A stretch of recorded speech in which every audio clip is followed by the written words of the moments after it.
नमस्कार दोस्तों, स्वागत है हमारे YouTube चैनल में। दोस्तों, UP triple S C ANM महिला स्वास्थ्य कार्यकर्ता मुख्य परीक्षा रिजल्ट का सही आरक्षण लागू होने पर सेलेक्ट हुए अभ्यर्थियों पर कोई प्रभाव नहीं पड़ेगा। जो अभ्यर्थी फाइनल सेलेक्ट हुए हैं वह सेलेक्ट ही रहेंगे।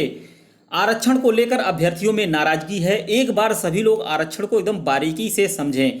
सही आरक्षण लागू होने पर कम नंबर पाने वाले अभ्यर्थी सभी अभ्यर्थियों का होगा फायदा। एक भी सीट दोस्तों नहीं खाली जाएगी, एक भी सीट खाली नहीं जाएगी।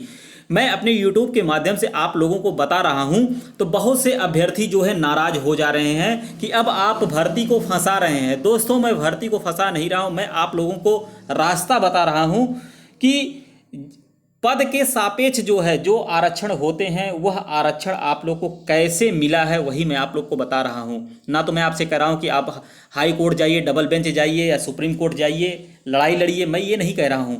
मैं आप लोग को आरक्षण से संबंधित बता रहा हूं कि आपके साथ जो है क्या हुआ है, आरक्षण को लेकर क्या हुआ है, आपकी सीट कहाँ से कहाँ तक चली गई है, चाहे जनरल के हो, चाहे ओबीसी को हो, चाहे एससी के हो, चाहे एसटी के हो, चाहे ईडब्ल्यूएस के हो।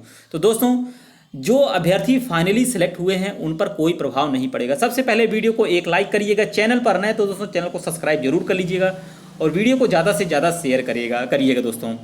अगर आरक्षण लग जाता है दोस्तों, मैं बता रहा हूं कि अगर रिवाइज्ड होकर जो है रिजल्ट आए फिर से, तो कम नंबर पाए हुए अभ्यर्थी फाइनली सेलेक्ट होंगे। जो अभ्यर्थी सेलेक्ट हुए हैं वो तो सेलेक्ट रहेंगे ही, लेकिन सभी कैटेगरी के मैं बात कर रहा हूं दोस्तों, कम नंबर पाए हुए अभ्यर्थी भी सिलेक्ट होंगे। यहां तक कि मैं कह रहा हूं कि जनरल के भी अभ्यर्थियों की कट ऑफ कम चली जाएगी। जो अभी जनरल के अभ्यर्थी कह रहे हैं, बहुत नाराज हो रहे हैं, मैं किसी का पक्ष नहीं ले रहा दोस्तों, मैं आरक्षण की बात कर रहा हूं। जो संविधान में लिखा गया है, संविधान के अकॉर्डिंग मैं बात कर रहा हूं दोस्तों, मैं अपनी तरफ से बात नहीं कर रहा हूं। जो लिखित है वह आपको मैं दिखा रहा हूं। और जनरल के जो 50 नंबर जो है कट ऑफ गया है दोस्तों, कट ऑफ 50 नंबर गया, वो 48 भी जा सकता है। मैं आप लोग को एक बार फिर से बता रहा हूं कि जनरल की कट ऑफ अगर सही आरक्षण लागू हो तो जनरल की कट ऑफ 48 नंबर भी जा सकती है, ओबीसी की 40 जा सकती है, एससी की जो है 32 से 33 जा सकती है, और एसटी की जो है और भी कम जा सकती है, जितनी कही है दोस्तों। यह मैं आपको रिजर्वेशन का फायदा बता रहा हूं कि जो रिजर्वेशन आप लोगों को मिला है। चलिए दोस्तों, मैं आपको 9212 पद के सापेक्ष दिखा रहा हूं कैसे कैसे क्या है और क्या नहीं है। दोस्तों, इसके पहले जो मैं वीडियो बनाया था कि मैंने कहा था कि मैं आप लोग को रास्ता बताऊंगा, मैं आप लोगों से पैसे नहीं ले रहा हूं कि पैसे दीजिए, मैं आपका मदद करूंगा। आर्थिक मदद आपसे नहीं मांगी जा रही थी, बस मैं ये कह रहा था कि जो गलत हुआ है उसको सही करने के लिए आप लोग कितने मेरे साथ हैं। लगभग दोस्तों 70% लोगों का कमेंट ऐसा आया कि सर हम आपके साथ हैं। अगर 70% मत मिले हैं तो दोस्तों स्वाभाविक है, हम आपको रास्ता बताएंगे, लेकिन नुकसान किसी का नहीं होगा। चाहे जनरल के अभ्यर्थी हो, चाहे ओबीसी के हो, चाहे एससी के हो, चाहे एसटी के हो, चाहे ईडब्ल्यूएस, किसी का नहीं होगा दोस्तों। आरक्षण का अगर सही तरीके से पालन होगा तो कट ऑफ और कम जाएगी।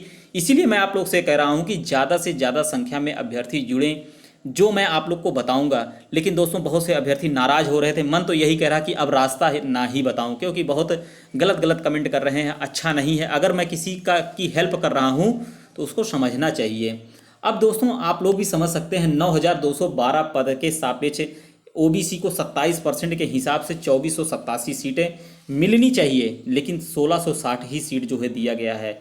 यह भी आरक्षण के साथ घोटाला हुआ है। आप प्रूफ के साथ देखिए, जनरल को 50% के हिसाब से जो है 4607 सीट मिलनी चाहिए, मतलब 4607 सीट होती है दोस्तों। 50% आरक्षण जनरल का है, लेकिन मिली कितनी है दोस्तों? 50% आरक्षण नहीं दोस्तों, 50% में जनरल रहते हैं, लेकिन इनको 4865 सीट दे दी गई है। उसके बाद एससी 21% के हिसाब से दोस्तों 1934 सीट मिलनी चाहिए, जबकि इनको 1394 सीट ही मिली है। और एसटी को 2% के हिसाब से 184 सीट होनी चाहिए, लेकिन 420 सीट जो है एसटी को दे दिया गया है। अब सोचिए, जो 300 कुछ सीटें खाली गई हैं वो किसकी गई हैं? खाली एसटी की ही कुछ सीटें खाली गई हैं दोस्तों।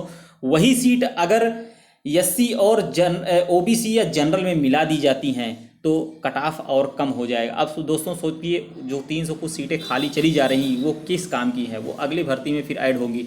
वही सीट को जो खाली जा रही है दोस्तों, वही सीट मैं ऐड कराने के लिए आपको आरक्षण बता रहा हूं और गलत नहीं बता रहा हूं। जो लोग फाइनल सेलेक्ट हुए वे लोग सिलेक्ट ही रहेंगे। ऐसा नहीं है कि उनको बाहर निकाल दिया जाएगा, कुछ नहीं दोस्तों। जो जैसे जो एससी कैंडिडेट 45 नंबर पर, जो एएनएम 45 नंबर पर सिलेक्ट हुई हैं, वो 45 के बजाय दोस्तों उनका जो, सॉरी 45 नहीं दोस्तों, 35 के बजाय जो है हो सकता है 32-33 नंबर पर सिलेक्ट हो जाएं। 45 नहीं दोस्तों, 35 नंबर कट ऑफ गया है एससी का, हो सकता है 32 से 33 नंबर पे आ जाएं। और जो ओबीसी 42.5 पर हैं, हो सकता है 40 पर आ जाएं। जो जनरल के अभ्यर्थी 50 नंबर पर हैं, हो सकता है 48 पे आ जाएं, 48 मेरिट पर दोस्तों। तो कट ऑफ में जो बता रहा हूँ दोस्तों, इतनी कम कट ऑफ फिर जाएगी, बहुत से अभ्यर्थियों का भला होगा, एक भी सीट नहीं खाली जाएगी। लेकिन आरक्षण बताने पर दोस्तों बहुत से लोग, बहुत अभ्यर्थी, बहुत सी एएनएम बहनें भड़क जा रही हैं। आप तो भर्ती को फंसाना चाहते हैं। आप तो ये बताइए दोस्तों, अगर हम सही रास्ता भी बता रहे हैं तो आप लोग सोच रहे हैं जिसका हुआ है होने दीजिए, उसको नौकरी करने दीजिए। आप लोग 69,000 शिक्षक भर्ती का मामला देखे होंगे दोस्तों, कितने साल जो है कोर्ट में था, फिर उसके बाद आरक्षण को लेकर 6800 सीट बाद में फिर से ऐड करने की बात कही गई दोस्तों। 6800 सीट पर जो है आरक्षण वर्ग का जो है घोटाला किया जा रहा था, लेकिन अभ्यर्थियों ने लड़ने के बाद 6800 सीट पर जो है दोस्तों जो है फाइनल हुआ। वही हाल दोस्तों इसमें भी है। मैं आपको बता रहा हूँ, भड़का नहीं रहा हूँ। बहुत से अभ्यर्थी करें आप भड़का रहे हैं एएनएम बहनों को, किसी बहन को मैं नहीं भड़का रहा हूँ ना। तो मैं कह रहा हूँ कि चलिए मैं आपके साथ कोर्ट कचहरी लड़ूंगा, ये सब नहीं दोस्तों। मैं तो आपको रास्ता बता रहा था। लेकिन अगर आप लोग भड़क रहे हैं फिर मैं रास्ता भी नहीं बताऊंगा। जाइए जहाँ आपको जो करना है जाइए, आपके साथ क्या हो रहा है, कौन सा अन्याय हो रहा है, होने दीजिए। जैसे सब लोग हैं वैसे हम भी जो है चुप मार कर बैठ जाएंगे, नहीं बताएंगे। फिर बाद में आप लोग जैसे आज कह रहे हैं कि इसके पहले आप कहाँ थे। इसके पहले दोस्तों आदमी को तब याद पड़ता है जब जो है सही तरीके से कोई काम नहीं होता है, उस पर जो है जब आदमी फिर बाद में ध्यान देता है, तब जाके वहाँ पर वो काम सही होता है। तो मैं वही आप लोग को सही करने के लिए ही जागरूक कर रहा हूँ। चलिए दोस्तों, आप लोग इस हिसाब से आप लोग देख लीजिएगा, आरक्षण को जरूर यह देखिएगा, जनरल, ओबीसी, एससी, एसटी के कितने पद होते हैं। उसके बाद में आप लोग अगर सहमत हैं तो मैं आप लोगों को वह पत्र जो है सार्वजनिक कर दूंगा। सब लोग देख कर कैसे क्या लिखना है वही लिख कर आप आगे प्रोसीड कर सकते हैं। चलिए दोस्तों, मिलते हैं नेक्स्ट वीडियो को ज़्यादा से ज़्यादा शेयर करिएगा, चैनल पर नए सब्सक्राइब जरूर कर लीजिए दोस्तों, और ज़्यादा से ज़्यादा शेयर करिएगा। धन्यवाद।